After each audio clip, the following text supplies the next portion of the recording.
Hello, my name is Daniel. I don't come from a rich country. I don't come from a rich family. And when I was 18, I didn't even know how to introduce myself in English. People used to laugh when I tried to speak. Even my friends. Even my own relatives. My accent was broken. My sentences were wrong. I didn't even know what to say in interviews. But I had one thing inside me. Something I didn't fully understand back then. But I feel it now. A quiet fire that whispered, "You are meant for more." This is the story of how a completely ordinary boy from a small, forgotten town, with zero confidence and no English, became a millionaire, just by learning one skill: how to express himself in English with power. No, this is not a fake story. There's no overnight success here, no rich uncle, no viral moment, just one broken boy, one small room, and one big dream. If I could just speak like them, maybe I could live like them. I want to tell you my story, not to show off, but to show you what's possible, even when everything is against you. Because if you feel lost, if you feel like the world ignores you, if you feel like you're invisible because your English is broken, then I'm talking directly to you. This story is not about English. It's about survival. It's about freedom. It's about how I went from being silent in fear to speaking on global stages, to building businesses, to earning in dollars, to creating a life that once felt impossible. And I want to make you a promise. If you stay with me until the end of this story, you won't just learn about me. You will see yourself. You will learn how to grow step by step without shortcuts, and you will feel hope again. So let's begin from the beginning.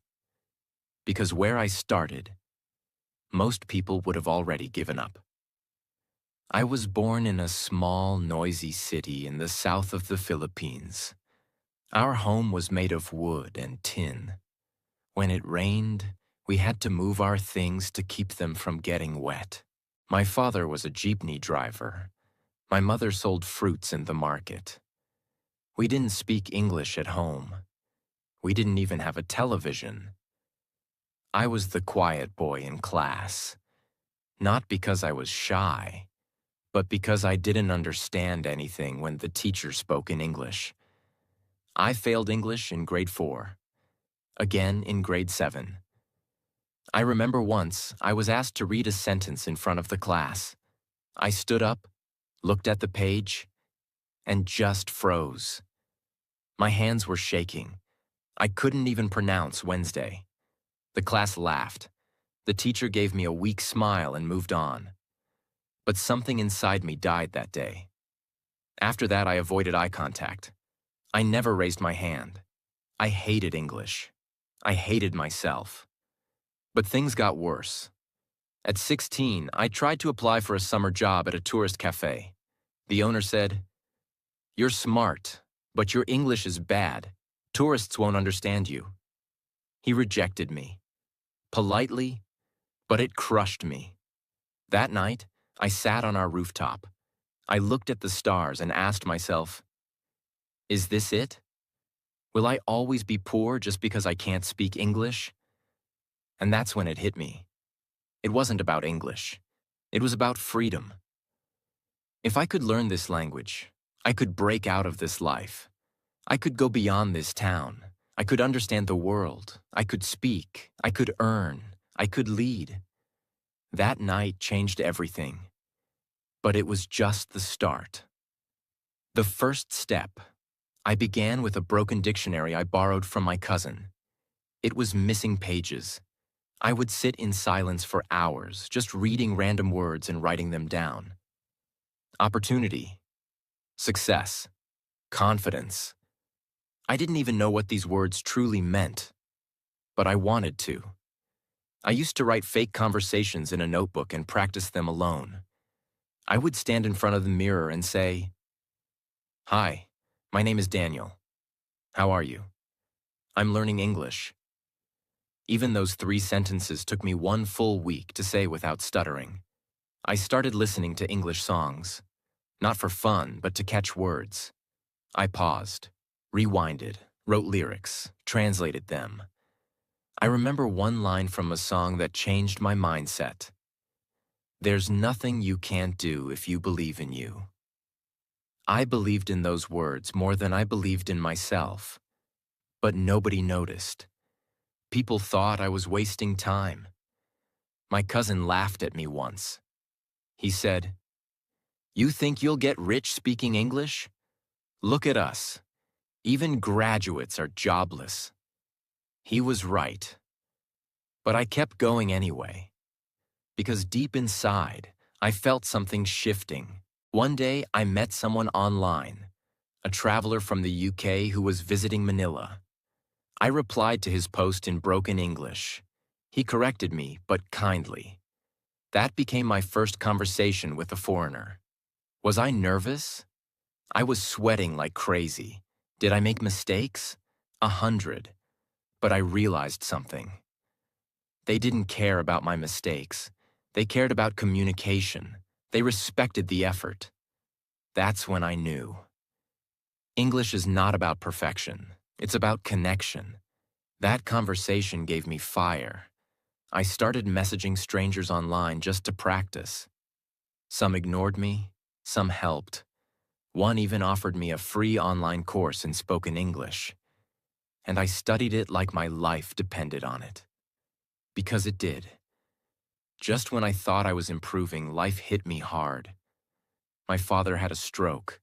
I had to quit studying and work full-time in a hardware store. And just like that, my dreams of learning English, of becoming more, faded again. I worked from 7 a.m. to 7 p.m. Lifted boxes, took inventory, cleaned toilets, all in silence, all in Tagalog, all in frustration. But then one day, something happened. A tourist came in, looking for a specific tool. No one in the store could help. But I understood what he said. Because I had heard that word before in a song. Screwdriver. I helped him. In English. He smiled, surprised, and said, "Your English is good." I almost cried, because in that small moment, I felt something I hadn't felt in years. Hope. After that moment in the hardware store, when the tourist said, "Your English is good," my life didn't magically change. No doors flew open. No opportunities came running. But something inside me shifted permanently. I remember going home that evening, my shirt wet with sweat, my back hurting from lifting boxes. But my heart was burning. I whispered to myself, "Daniel, that was your first proof. You're not crazy. You're not dreaming too big. You can do this."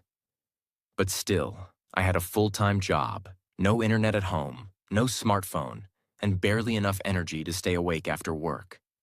So I made a decision. I would build my English 10 minutes at a time. Every day, no matter what. I couldn't study at night. I was too tired. So I began waking up at 4 a.m. while the world was silent. Everyone thought I was crazy. Imagine this. It's dark. Everyone's sleeping. There's no AC, just a small fan. I'm sitting on a plastic chair with a broken notebook and a second-hand grammar book from a flea market. Mosquitoes buzzing around me. I would light a candle because sometimes the electricity was out. And I studied, page by page, word by word, alone. Some mornings I didn't understand anything. I felt like I was wasting my time. Like this dream was too big for someone like me. But I kept showing up, because I knew. Every sentence I learned in English was one brick in the foundation of my future. There was a time I almost gave up. It was 3 months after I started the 4 a.m. routine. One night, I came home to find my mother crying. We didn't have enough money for my father's medicines. I was furious at life, at God, at everything. I went to my room, slammed the door, and screamed. What's the point of all this? I'm learning English, but nothing is changing. I'm still poor, still stuck, still useless. I punched the wall, collapsed to the floor, and cried. But when I opened my notebook the next morning, the page I had written the day before had one sentence. Don't stop now. You're already in pain. Use it. That one line saved me. I didn't stop. One day I saw a flyer at the grocery store. 15 pesos per hour, internet cafe. I had never used a computer before, but I went. I sat in front of that glowing screen and Googled how to speak English fluently. That was the moment my world exploded. There were videos, forums, quizzes, free lessons. It was like a new universe opened, one I had never seen before. I started going to that cafe every weekend. Just 1 hour, sometimes 2. I created an email, joined English learning Facebook groups, watched videos on how to pronounce words. I remember spending 3 days just learning how to say comfortable. Because I used to say comfortable, I copied accents, wrote fake emails to practice, watched TED Talks with subtitles, pausing every sentence. People laughed, even my coworkers. They said, "Why are you learning this? You're not going anywhere." But I was. I just hadn't left yet. One day, a woman from New Zealand posted in a group, "I want to help learners speak English. Send me a voice note introducing yourself." I stared at that message for 1 hour. My hand was shaking, but I recorded it. "Hi, I am Daniel. I am from Philippines. I want to speak good English." I sent it and waited. She replied, "You're doing great, Daniel. You just need practice. I'll help." That was the first time a native speaker encouraged me. That moment felt like winning the lottery. We started exchanging voice messages. She corrected my pronunciation, gave me tips, even sent me free materials. She became my first English mentor, and we never even met in real life. One day, I was searching for English practice forums and I saw a post. Need someone to transcribe short English videos, $3 per video. I didn't know what transcribe meant, so I looked it up. To listen and write down what is said in English. I applied, using Google Translate to write the message properly. They replied, "Send us a sample." I borrowed a headset, went to the internet cafe, and transcribed a 4-minute video in 2 hours. They paid me $3. It felt like $300. I cried in the bathroom of that cafe, not because of the money, but because it was real. My English had created income. From that day, I knew. This is the path. I don't have to beg. I don't need a perfect job. If I can learn more, I can earn more. I started seeing myself differently. I wasn't the poor boy who failed English anymore. I was now a learner, a communicator, a builder, a dreamer, and I wanted more. I began learning English business terms. I watched interviews with CEOs. I studied how people pitch ideas, how they write emails, how they express confidence with simple words. I didn't want to just speak English. I wanted to own the language. I made a promise to myself. From today, English is not just a language. It is my career. It is my freedom. It is my tool to escape poverty. Forever. I found out about websites where freelancers offer services, writing, translation, transcription, virtual assistants. I created a profile on one of them. It wasn't fancy. I just wrote what I could do. I can type fast. I can transcribe videos. I can do simple English writing. No one replied for 2 weeks.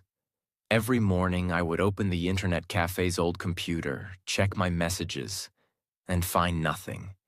And every time I saw 0, I felt something inside me whisper, maybe they were right. Maybe this isn't for people like you. But I ignored it. And every day, I applied to 10 new jobs. No copy-paste. Every message was personal. Every message was respectful. Until one day, someone replied. A man from the US wanted help writing subtitles for his YouTube videos. He paid $10 per video. He said, "You're not perfect, but I like your attitude." That word hit me. Attitude. That's what English had given me. Not perfection, not fluency, confidence, effort, respect. That first client became my regular. I started earning $40, then $60 a week. I still worked in the hardware store, but now I felt like I had a secret superpower. I would go to the cafe after work till 11 p.m., go home, sleep, wake up at 4 a.m. again, repeat. But soon, I hit a wall. One client ghosted me without paying. Another gave me a bad review because of my grammar. I failed a deadline because the cafe had no internet that day. And the worst? My mother said this to me one night. "Daniel, stop wasting money on this internet dream. You're just getting tired. We need you here." That broke me. Because she didn't say it out of anger. She said it out of love. She wanted to protect me from disappointment. She didn't want me to hope too high and fall too hard. But I couldn't stop. I had seen the world. I had spoken to people in Canada, in Germany, in America, all from a dusty old computer. And I knew deep inside, I may not have money, but now I have a voice. And that's priceless. There was one day I will never forget. A client from Singapore wanted someone to write product descriptions in simple English. He asked for a voice call. I almost said no. I had never done a full conversation in English before. I was shaking. But I said yes. The day of the call, I wore my best shirt. I sat at the cafe, closed my eyes and whispered, "This is it. You've been preparing for this." He called. I answered. "Hello, Mr. Ravi. This is Daniel speaking." I was nervous, but I didn't panic. I made mistakes, but I kept speaking. At the end of the call, he said, "Your English isn't perfect, but your spirit is. Let's work together." He hired me. That was the moment I realized. English is not about perfect grammar. It's about clarity, effort, and energy. From that job, I made $120 in 1 week. That was twice my monthly salary at the hardware store. After months of working online at night and at the store in the day, I made the biggest decision of my life. I quit. I told my boss, with broken but clear English, "Sir, thank you for everything, but now I have to build my own life." He shook my hand and said, "I'm proud of you. Go make something great." I cried after leaving, not because I was sad, but because I finally felt like I was choosing my own life. But it wasn't easy. There were days when I had no clients. Days when I doubted everything. Days when I looked at my family and thought, I hope I'm not making a mistake. But every time I had doubts, I opened my first notebook, the one where I had written, "Hi, my name is Daniel. I want to learn English." And I kept going. 2 years after I sent my first voice note, I earned over $1,000 in 1 month. From writing product descriptions, transcribing videos, doing voiceover edits, and helping non-English speakers write business emails. All using the one skill that once made me cry in class, English. That month changed how my family saw me. My mother no longer told me to stop. She would bring me tea when I worked late. My father, who still couldn't speak English, once said to me quietly, "Son, I don't understand what you're doing, but I see your eyes, and they look alive." I saved up and bought a second-hand laptop, then a cheap pocket Wi-Fi, then a table, a chair. I made my own workspace in the corner of our house. I still lived in the same neighborhood, still ate simple meals, still wore second-hand clothes. But now, I was working with people across the globe. I was being paid in dollars, and I was using the same English I once failed in school to build a real business. I still remember the exact day I saw $5,000 in my PayPal account. It was evening. I had just finished a freelance job. I refreshed the screen once, twice, and there it was, $5,274.82. I stared at it for minutes. This wasn't a dream. It was real. Just 2 years ago, I couldn't speak one sentence of English without panicking. Now I was getting paid in dollars. More than my entire year's salary at the hardware store. But this wasn't luck. This was strategy. This was patience. This was English. Once I had a few regular clients, I did something very important. I stopped charging low prices. At first, I was offering to transcribe videos for $5 each. But after I had real feedback and some success stories, I raised my prices, slowly, respectfully. $5 became $10, then $15, then $25 per video with editing, then $50 for writing an entire business pitch. Clients didn't leave, they stayed, because I gave them more than just words. I gave them confidence in their message. And here's what most people don't realize. When your English improves, your value improves. You stop competing on price. You start competing on quality. I learned how to write powerful, clear English for businesses, handle client communication like a professional, offer new services like proposal writing, email marketing, and brand storytelling. And all of that was because I learned one thing most people never learn. English is not just a language, it's a currency. After my income crossed $2,000 a month, I realized something. I was working too much. 14-hour days, no breaks, no weekends. So I hired help, carefully. A girl from Kenya helped with proofreading. A boy from Bangladesh helped with research. A translator from Egypt helped with Arabic documents. They were smart, hardworking, and eager to grow. And I paid them fairly, in dollars. We became a small global team. We worked on bigger projects, product launches, online course materials, video scripts for CEOs. And the best part? I trained them in the same English techniques I had used myself. Because I believed, if I can rise, I should help others rise too. One day, a startup from Canada contacted me. They needed help writing the full content for their website, pitch deck, and email marketing campaign. The budget? $10,000. I was scared. I had never done such a big project.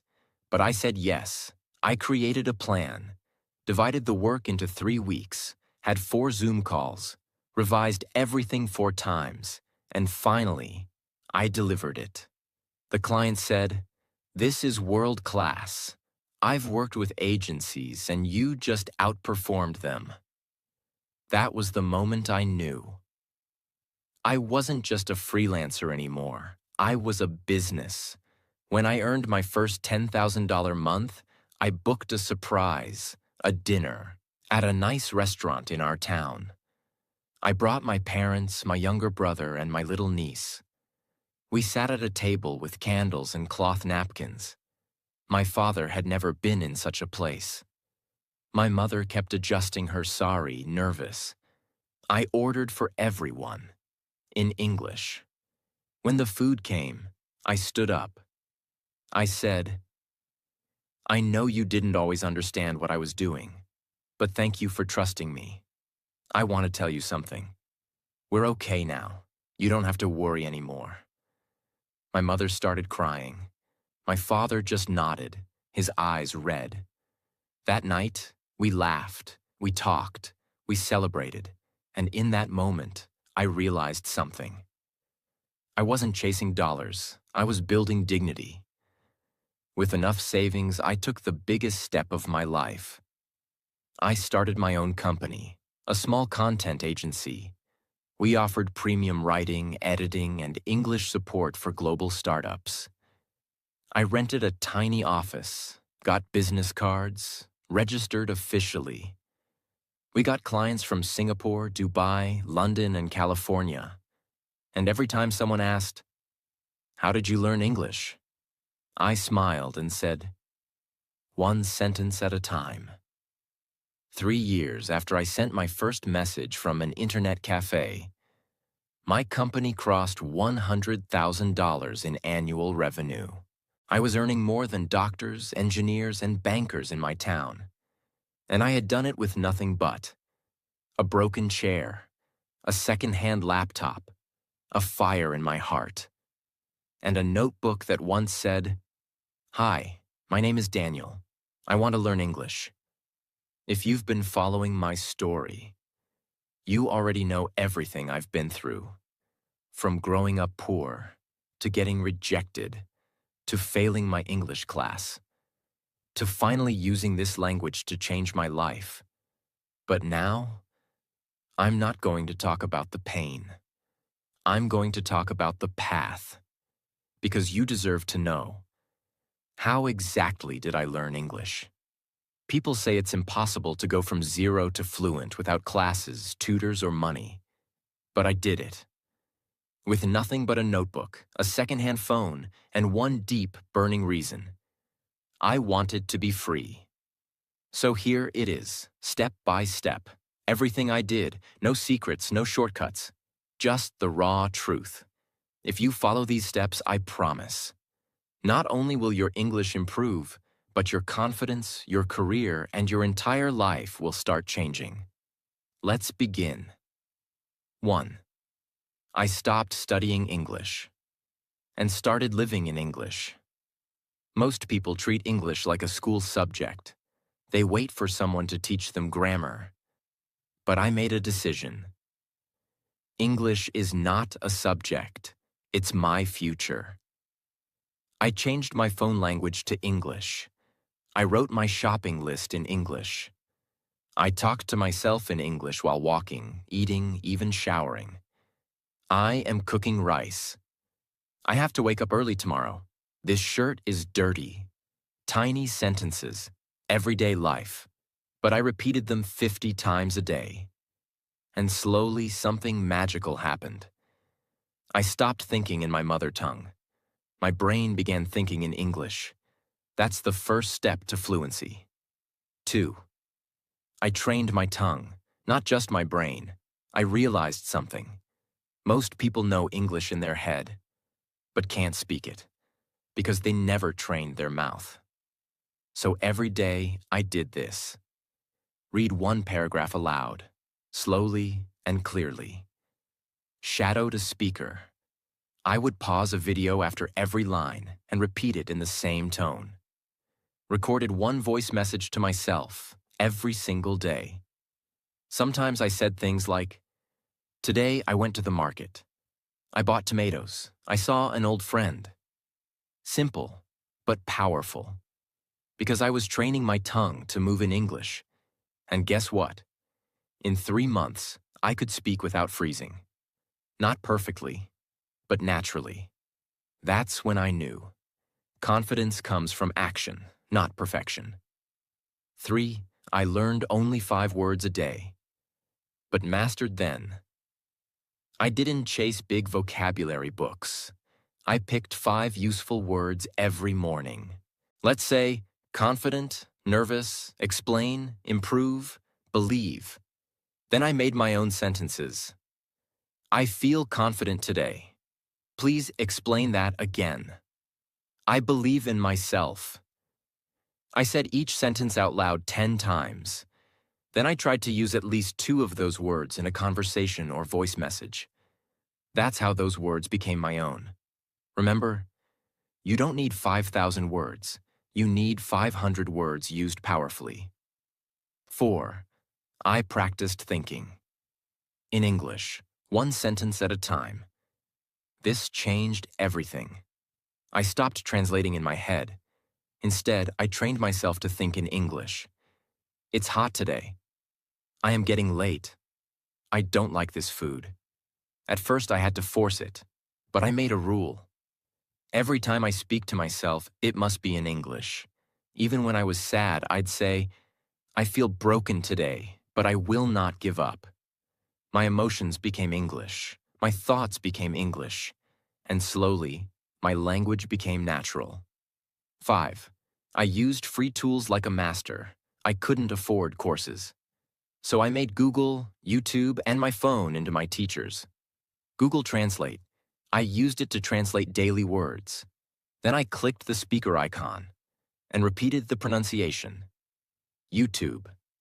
I searched for real conversations, like ordering food in English, how to introduce yourself, English for beginners. I didn't just watch.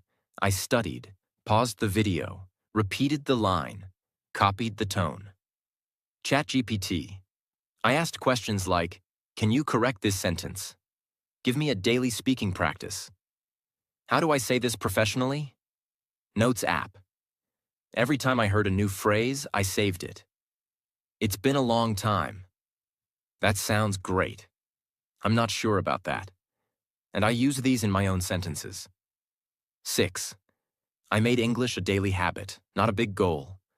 Some days I studied for 1 hour, some days only 10 minutes. But I never skipped, because I knew. Fluency is not built in one day, it is built daily. Every morning, 5 words, 5 sentences, 1 voice message, 1 short video. That was my routine. And slowly, those small efforts became big confidence. 7. I spoke to strangers, even if I was scared. One day, I joined an online English group. Everyone was a beginner, no judgment, just practice. First time, I said, "Hello, my name is Daniel. I am learning English." My hands were shaking, but they clapped, they smiled, they replied in English, and I felt something powerful. I can do this, I really can. From there, I joined small meetings, voice chats, Zoom calls. I wasn't great, but I showed up, and that's what matters. 8. I wrote every single day. I started a journal in English. Every night I wrote, what did I do today? What did I learn today? What will I do tomorrow? Just 5 to 10 lines. No pressure. Sometimes, I felt sad today. I didn't talk much, but I want to try again tomorrow. Writing helped me see my thoughts. It made me calm. It made me honest. And slowly, my grammar improved. Not because I memorized rules, but because I used English daily. You don't need money. You don't need a perfect accent. You don't need anyone's permission. What you need is hunger. I learned English in broken internet cafes. I practiced while working at a hardware store. I failed many times, but I never gave up. And today, that same broken English made me a millionaire. So if you're watching this with fear, with doubt, with pain in your heart, just know this. One sentence can change your life. One brave moment can open a door. And one language can become your power. Listen to me, my friend. I know what it feels like to sit in silence. I know what it feels like when your heart is full of words, but your mouth can't say them in English.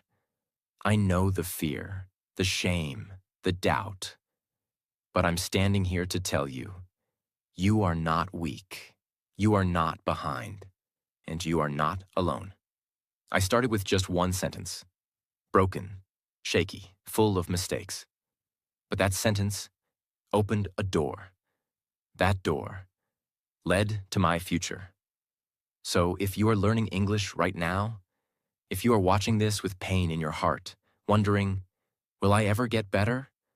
The answer is yes.